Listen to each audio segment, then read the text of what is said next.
Miércoles 22 de abril, 12:45, aprobado un nuevo paquete de medidas de apoyo a empresas y trabajadores. Soy Antonio Aladueña, director de CSF Consulting, abogados y economistas y presidente de Red Internacional de Asesorías Justime. Esta mañana a las 8 de la mañana se ha publicado en el BOE el Real Decreto Ley 15/2020 de 21 de abril con las medidas que os he comentado anteriormente.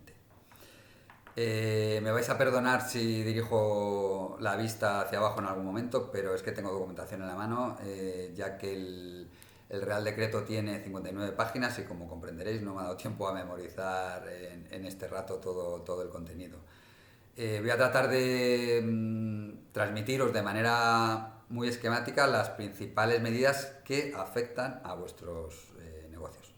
Por cierto, según petición de algunos de vosotros, he elevado la posición de la cámara y espero que esto haya mejorado. Si no fuese así, pues os agradezco cualquier sugerencia en este sentido.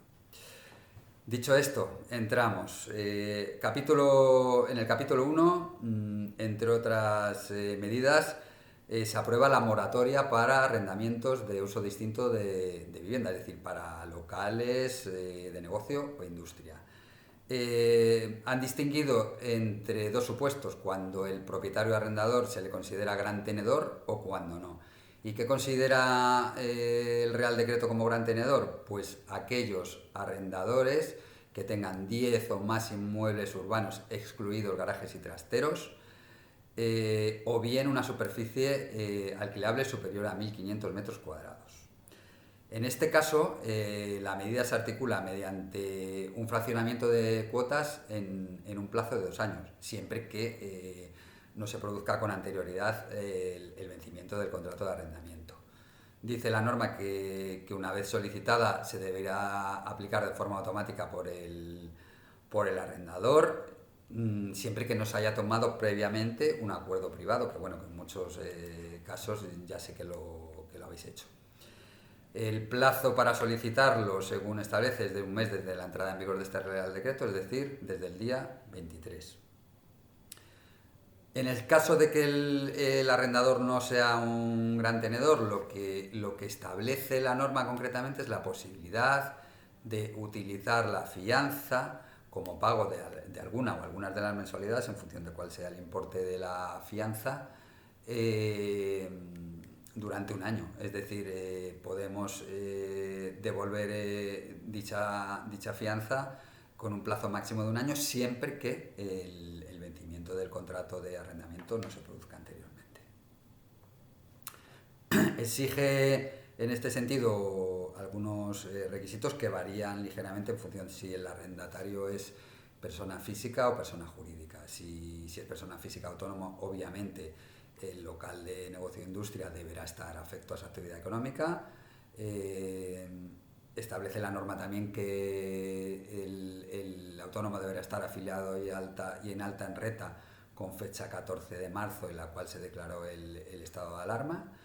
Y luego establece dos posibilidades: o bien que la actividad esté suspendida o bien que se produzca una reducción de la facturación del 75%. En el caso de actividad suspendida, la cosa está clara, está regulado en el Real Decreto 463/2020 o posteriores modificaciones. Y en el caso de la reducción de facturación en un 75%, pues nos lo han complicado un poquito más y es un poco difícil de transmitir. Lo que viene a decir es que la facturación del mes anterior en el que se haga la solicitud de la moratoria se deberá ver reducida al menos en un 75% respecto a la facturación del trimestre que corresponda a dicho mes, pero trasladado al año anterior. No sé si os habéis enterado de algo. Os voy a poner un ejemplo. Suponed que se solicita la moratoria en el mes de abril de 2020. Pues bien, en ese caso deberemos calcular la facturación del mes anterior, es decir, de marzo de 2020, y compararla con el promedio del primer trimestre de 2019. Si se produce una disminución superior al 75%, podremos acogernos a esta medida. En el caso de que el arrendatario sea sociedad, Las dos posibilidades son las mismas en cuanto a actividades suspendidas o reducción de la facturación, y lo que sí que exigen es que debe ser una sociedad que no esté sometida a auditoría de cuentas, es decir, que no cumpla los requisitos para estar sometida a auditoría de cuentas. Todos estos extremos obviamente deberán ser acreditados. En cuanto a medidas fiscales que vienen reguladas en el capítulo 3, pues quiero resaltar dos. Una es la posibilidad de acogerse al cambio del método de cálculo del pago fraccionado, del pago a cuenta, perdón, del impuesto de sociedades. En este sentido, lo que viene a establecer la norma es que podemos acogernos al método de pago método de cálculo, perdón, del pago a cuenta del impuesto de sociedades en función del resultado de este ejercicio 2020. Sabéis que los pagos a cuenta se realizan en abril, octubre y diciembre. Pues bien, en cada uno de estos pagos acogernos al resultado que hayamos obtenido en esos periodos, pero dentro del ejercicio 2020, de tal manera que podamos calcular dicho pago en función del resultado en los casos en los que el beneficio del ejercicio 2020 sea inferior al de 2019, que es el método de cálculo de pago por defecto. Por otra parte, en cuanto al régimen de estimación objetiva, lo que viene a tomar es una medida también en el sentido de que si nos acogemos al método de estimación directa simplificada, no nos aplique el método por defecto, valga la redundancia, que suponía que estuviésemos como mínimo 3 años en el método de estimación directa simplificada. En este caso lo que viene a decir es que aunque optemos por él en 2020, en 2021 podremos volver al método de estimación objetiva. Y por otra parte establece también que no se computarán dentro de los módulos del cálculo de la estimación objetiva, no se computarán los días naturales que correspondan a la declaración del periodo de estado de alarma. Por otra parte, en cuanto a medidas de protección a los ciudadanos, mencionar en primer lugar que en el caso de que se produzca la extinción de un contrato por no superación del periodo de prueba a instancia de la empresa, esta situación se asimilará a situación legal de desempleo, independientemente de la causa de la extinción de la relación laboral anterior. Por otra parte, en cuanto a disposición de planes de pensiones, lo que hace es ampliar un poco más los supuestos en los que se pueden rescatar dichos planes por causa del COVID. Y bueno, luego, como decía al principio, las disposiciones adicionales tienen muchas migas. Yo os voy a dar unas pinceladas de lo principal. Por una parte, en la disposición adicional segunda, lo que viene a establecer es que no van a computar los plazos de la Inspección de Trabajo y Seguridad Social a ningún efecto, entre ellos el de prescripción, obviamente.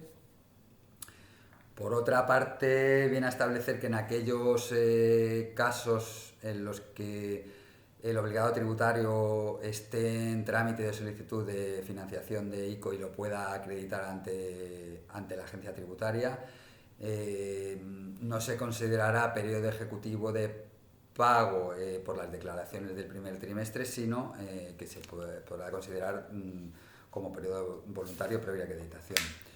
Y por último, bueno, hay una serie de disposiciones finales que lo que vienen a hacer es modificar la ley de infracciones y sanciones en el orden social.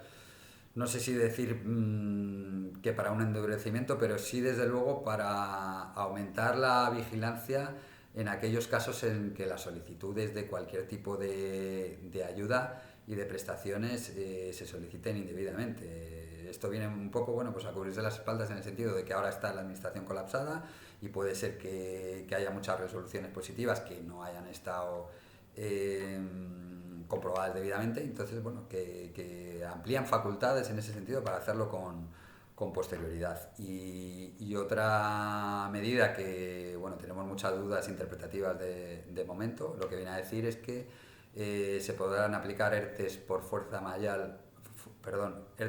mayor parcial en actividades declaradas esenciales por la parte de la plantilla que no se considere esencial. Ya digo, estamos indagando y con muchas dudas interpretativas en este sentido. Bueno, ya tenemos algún caso de algún cliente que nos ha pedido información y bueno, estamos profundizando en ello para mantenernos informados.